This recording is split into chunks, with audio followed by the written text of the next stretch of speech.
There's a lot of mythology and history that follows vampires, whereas if they walk into sunlight, that they'll burst into flames in a dramatic finish. That's not the case with Aidan.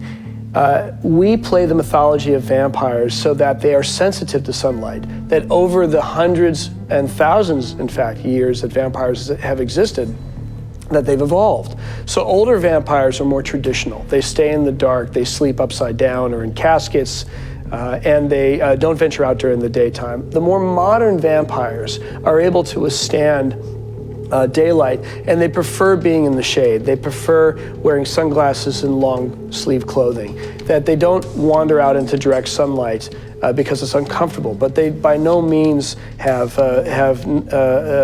gone to a place where they are bursting into flames like their older counterparts. They have evolved. With Aidan, there's a real tendency when actors came into the room for this part to lean into the genre part of the character, which is not our intention, of course, at all.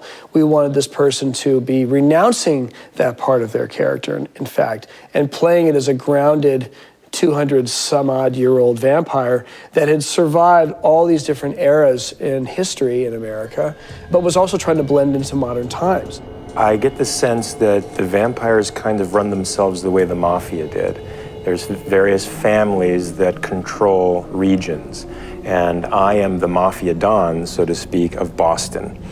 And I control and propagate the family here. Aidan is a vampire who works as a nurse, and he makes his living as a nurse. He doesn't have a pot of gold in his bedroom, you know, from vampire ages past, and he doesn't have opulent bedroom that he goes back to every night. He truly lives on a nurse's salary. From the very beginning, Aidan has decided to reject our family. He's decided that he's going to attempt to overcome his addiction, because I think for him, being a vampire is an addiction, and it causes a great deal of harm, and he's having pangs of conscience and decides to throw away our lifestyle in favor of being more like a human being. The problem from my point of view is that he's going against nature.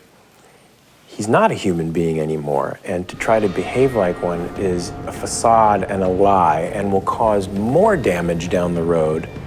Vampires are less than a subsect of society. They're a really underground group of people that if they were to become known on a general level would be persecuted and abused and destroyed. Look, I don't care what your perverted theology is, there is no turning in this hospital. Well, unfortunately, you don't get to make that call. What does that mean? Bishop's the one who brought me here. And there's a special bond that takes place between the vampire who turns a human being to a vampire. There's a bond that is spiritual in nature, that is kind of akin to a father-son relationship times 10. What's it gonna be? Us? Or them?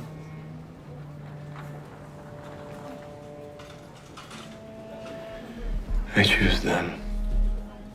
So I'm constantly trying to bring him back into the fold. Now, there's practical reasons for that too, and that is he is deadly efficient.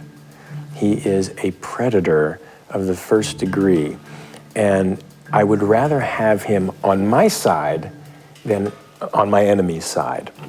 And the more he gets to integrate with humans as a human being, I think the further away he gets from understanding and reintegrating back with us.